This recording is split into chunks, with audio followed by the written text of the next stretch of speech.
This is video 4, the final installment in how to consistently exceed 100 ideal clients' expectations working 3 days a week. This is not theory. This is not hypothetical. This is my life. This is what I created and implemented in my business. In the first 3 videos, we built this journey step by step. I shared with you in the first video how I built a business that serves 100 ideal clients while working just 3 days a week. I shared with you at the time my daughter was in kindergarten.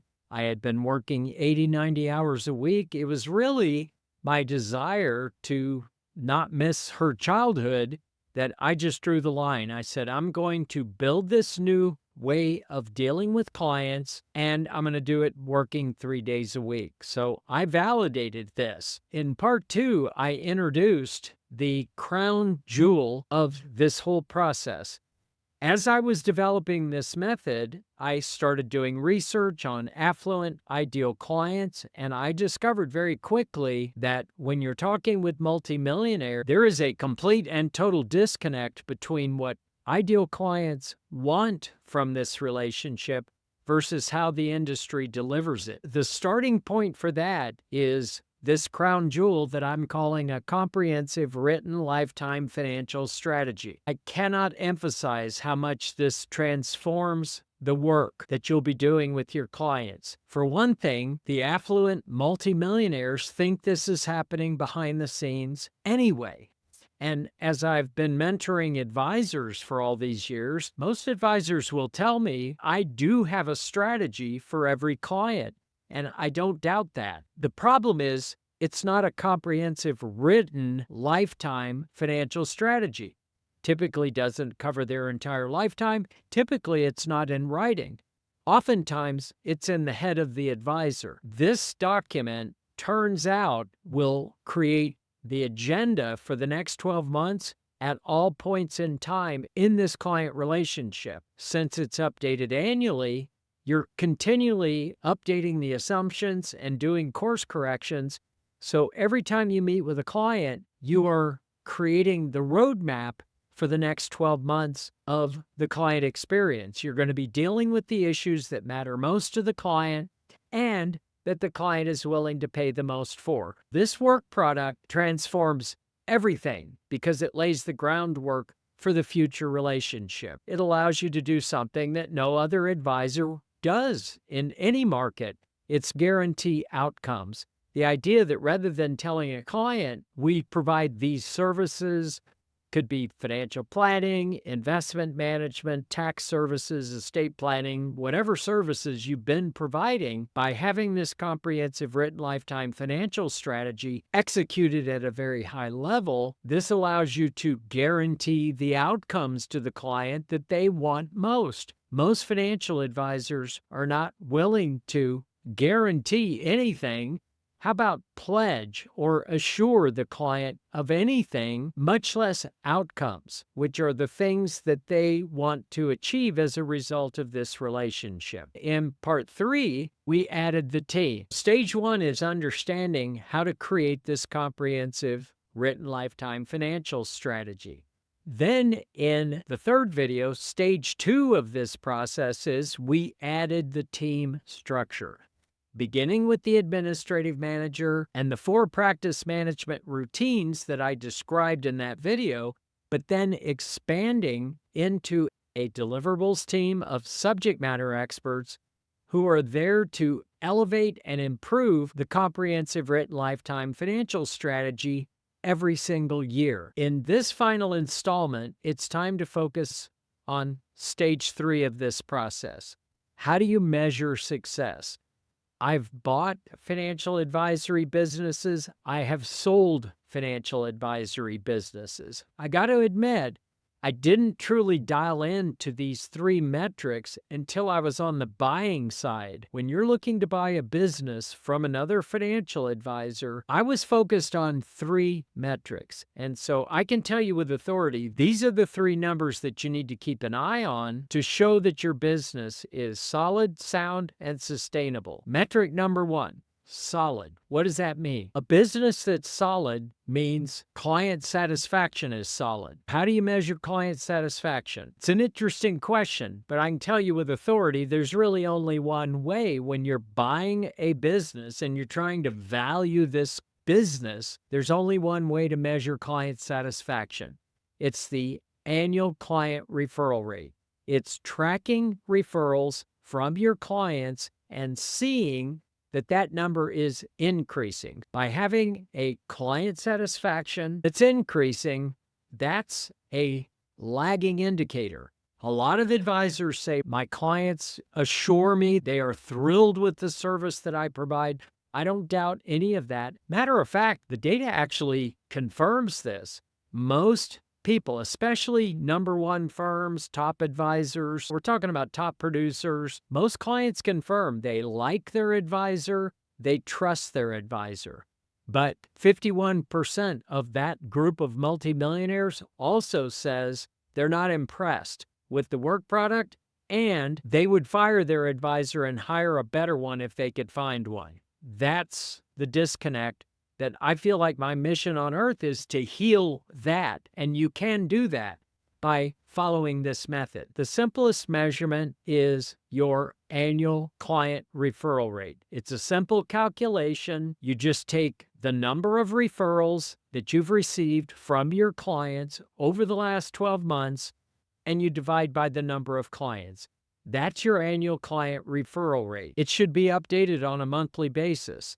And if that rate is rising even a little bit every single month, then ideal client satisfaction is up. If the annual client referral rate is up, then client satisfaction is increasing. However, if referrals are declining, you know you need to raise your game. Your business on that metric is not impressive to a potential buyer. Now, pause right there for a minute. You may be saying, I don't plan to ever sell my business. I have other plans with this business down the road. That's fine. I'm operating under an assumption here. You're in business, and regardless of what the ultimate outcome of your business is going to be in terms of your succession plan, you should want your value of your business to be increasing. So the idea that your business is not increasing in value based on one of the three key metrics should bother you. That's metric number one, your annual client referral rate. Track it on a monthly basis. Metric number two, you want to have a sound business. What is that? A business is sound if it's growing. We measure growth by the monthly recurring new revenue. We're talking about new revenue coming into the business from new sources. It might be a brand new client. It might be an existing client bringing in additional assets or generating new revenue in some way. But this idea with metric number two is to measure new revenue growth, year-over-year growth. Your year-over-year growth should be closer to 10% per month rather than 10% per year. I talk to advisors all the time, and it turns out their year-over-year growth of new revenue is actually growing. But if it's growing 10 or 20%, that's good. But the question is, what can you be doing to increase client satisfaction so that your referral rate is picking up, allowing your business to grow closer to 10% per month? Yes, I'm not kidding. Your business could be growing 100% every year. If it's not, then just chalk it up to you have a lot that you could aspire to. What's possible is 10% per month if you're knocking your clients' socks off. Imagine that. You've got a goal of doubling your business every year, and when this system is implemented precisely, all I'll say is that's the goal. If you're consistently exceeding your ideal client's expectations, you can expect an annual client referral rate that's greater than 1. What does that mean? If you have 20 ideal clients and you are getting 20 referrals from your clients, then when you divide the 20 referrals by your 20 clients, that's 1. What's possible is more than 1, greater than 1. If you're annual client referral rate is less than 1, there's a sign from heaven that your comprehensive written lifetime financial strategy is not quite as thorough and detailed as it could be. When you're exceeding your client's expectations, this annual client referral rate, which is a lagging indicator, this will confirm that. Your annual client referral rate will exceed 1 when you're knocking your client's socks off. That's how you know. What's metric number 3? Sustainable. How is a business sustainable? It's sustainable if both referrals and year-over-year growth are increasing without your daily involvement. So if you have a business and it's growing, client referrals keep increasing without the daily involvement of the owner of the business, your administrative manager, your deliverables team, they're running the system. While you are primarily the leader, you're the trusted advisor, but the system doesn't require your involvement for the business to continue growing and exceeding your clients' expectations. That right there, that's how you know you've built a business that will last and can be sold for a premium over the valuations that most advisors are going to get for the sale of their business. Do you need to be in that position as lead advisor, trusted advisor forever? No. I recommend that as you're implementing this method, when you get to the point where you've got 20 to 25 ideal clients, I recommend that you hire what I call in our methodology a director of client services. What do? This is a person that you bring in essence, to be you. They are your number 2 at the firm. They sit in on meetings. They attend client progress meetings. They begin conducting those meetings whenever you're out of town or you're away from the business. By carefully weaving in and selecting a director of client services that not only is a good fit for working with you, but they're a great fit for leading your team, and they're a great fit for your ideal clients. In other words, they work well with everyone. Then you've got a business that's solid, sound, sustainable, and a director of client services that has both the polish and the communication skills that you have to impress ideal clients. That right there will also increase the value and the multiple on your business. You've got a business that's increasing in new revenue, it's increasing in client satisfaction. You've delegated your role to another individual, and if that individual leaves, you can replace them. At any point, you can step back in and do the procedure all over again. You can select a new director of client services. I've done this. Your client satisfaction and your client acquisition continues rising whether or not you're present day to day. When all 3 of these metrics are in place, rising, you've created a business that consistently exceeds ideal clients' expectations, a business that's financially sound, continues to grow without relying solely on you. That's the definition of freedom. Let me ask you, what would it take to inspire you to step up? Everything I described is simple. It actually is not hard. It just takes an effort to get it in place. I've laid out an implementable template for acquiring and serving 100 ideal clients working 3 days a week. I did it for years, earning substantially higher fees, delivering an extraordinary experience that no other advisor in your market can match. This is what I built. My question is, what would trigger you to want to invest 90 days to get this model into place?